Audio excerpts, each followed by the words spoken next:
nós íamos em grupos, né? Grupos de artistas. Naquele tempo havia bonde, né? Nós tomávamos o bonde na Praça da Sé e íamos então para esses arredores de São Paulo. E isso foi importante para mim. Foi importante porque eu tive quase uma educação visual no sentido da cor, para a gente controlar a cor. Então a gente observa na natureza, por exemplo, o verde, mas o verde tem tanta nuances, tanta diferença de um para o outro, que as pessoas veem, mas em geral se diz não enxergam. Eu me lembro que eu frequentava um ateliê em que havia esse grande colorista, que era o Ângelo Simeone, eu lutando para reproduzir uma natureza morta que tinha à minha frente, muito preocupado na reprodução. E ele chegou e me disse, por que é que você se preocupa tanto em reproduzir isso como está lá? Quando você terminar, nós vamos desmanchar, aquele vaso não vai estar mais lá, nem a fruta, nada. O que vai restar é o seu quadro. Então você pense no seu quadro e pinte, interpretando aquilo. Isso me valeu pela vida fora na fase figurativa, né? Depois dessa fase é que iniciei totalmente a abstração. E com uma pintura com matéria, em que nessa época a procura era mais da matéria e não propriamente da cor.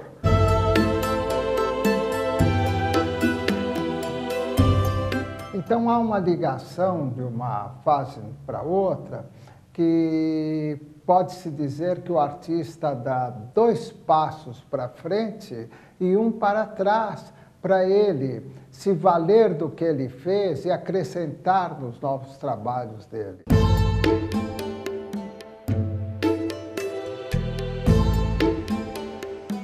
Esses trabalhos representam praticamente a última fase. É a fase da vibração da cor, né? E para mim é uma das mais difíceis que eu enfrentei até hoje, porque apesar de aparentar uma certa simplicidade o trabalho, ele é muito mais difícil.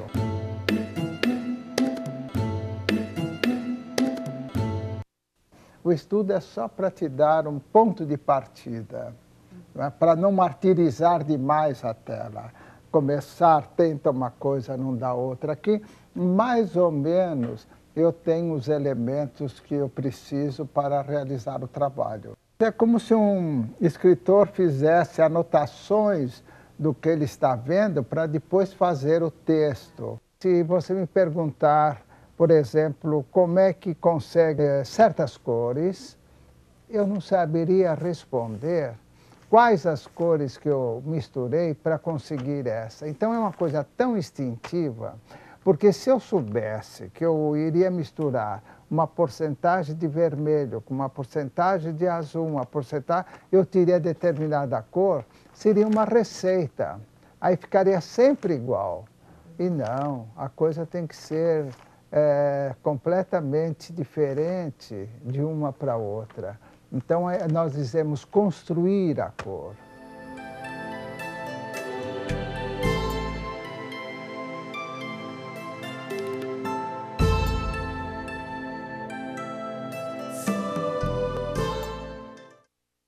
Cada quadro, às vezes, tem umas 10 demãos, uma sobre a outra, para criar aquela profundidade, sabe? Aquela luz que vem de dentro.